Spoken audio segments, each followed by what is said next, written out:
Back again. A humble soul. We checking in. Man, I had a chance to check out Joe Blow's latest album.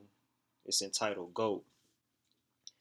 Um, Before I go any further, for those who may be unfamiliar with Joe Blow, he's an independent artist from the Bay Area, Oakland to be exact. He really came onto the radar around '09 or something like that. It was when he did the song. He collaborated on this song with the Jacker, Bay Area legend, the Jacker. R.I.P. to the Jack. Joe Blow was on his song with the shit. He had a he had like the standout verse on that track. He pretty much got his co-sign from the Jacker and started jumping on projects and releasing his own music. He had like this unwavering dedication about putting out projects. Like it was nonstop. He released multiple albums, multiple mixtapes. I think up to this point he has like 30 albums. But he's taken his hiatuses over the years. Joe Blow, somebody who isn't really big on social media. He doesn't post a lot. He's not one of those people craving for attention, but he's still able to do, amazing numbers without any real promotion. He may drop some on his page and then take it down, I guess it just depends over the years how he's feeling. But if you look on his YouTube channel, Blow Money Records, I mean, multiple videos on there have over 1 million views, hundreds of thousands of views, and this is with little to no promotion. So that's just showing the type of following he has across not just the U.S. but around the world. He's traveled to England and different places, man. He's all around. So, like I was saying, he was connected to the Jacker, and the Jacker was really co-signing him. And he took a liking to Joe Blow because he was rapping what he was living. More often than not, a lot of people kind of fake it until they make it. You know what I'm saying? But with Joe Blow, he was rapping about, getting money, and he was really getting money. He was rapping about riding foreign vehicles, you know, um, hustling, pimping, all that stuff, and he really was living that lifestyle.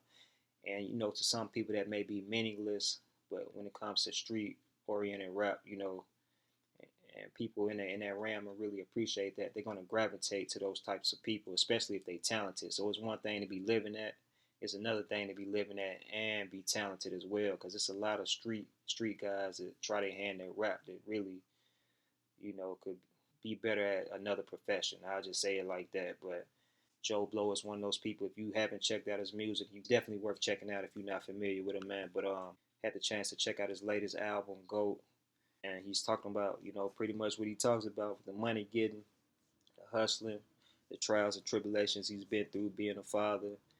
Um, but something else he addressed is a controversy on this album, man. Joe Blow was somebody who, at a certain period of time, it was like 5 years ago or something like that, Joe Blow dropped this song called "Heard They Snitching," and on the track he showed love. Obviously he was talking about, as you would assume, as you would expect, people snitching and stuff like that. But he also said a line on the last verse of the track. It was pretty much like R.I.P. to Mac Dre. Now I'm running KC. And for those who don't know, Mac Dre, a Bay Area rap legend who was unfortunately killed in Kansas City, in KC. But he had like strong ties to KC, and a lot of people in the Bay Area have strong ties to KC and vice versa.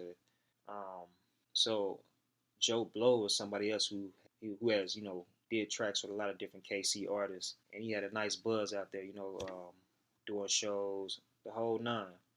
So when he said that, I think he was pretty much paying homage to Mac Dre, and also saying like, although you passed away in KC, we keeping this Bay Area, movement going, and we still doing our thing in KC. I don't really think it was a diss, but I guess it depends on how you interpret it. Obviously, other people thought otherwise, and it was primarily people in Kansas City, rappers in Kansas City, rappers who didn't have the same name as Joe Blow, to be honest, So when you see something like that, it's most definitely an opportunity for you to latch on to it and milk it for whatever you can. And I honestly think that's what a lot of people did, man, when he said that line. Multiple disses made about him from Kansas City artists. Fortunately, things never got too out of hand. There were some other things that kind of got in his way too. Like he ran into another Bay Area artist by the name of AWax, who had previous history with people Joe Blow was associated with. I mean, mainly the Jacker and the mob figures, you know, Hustler.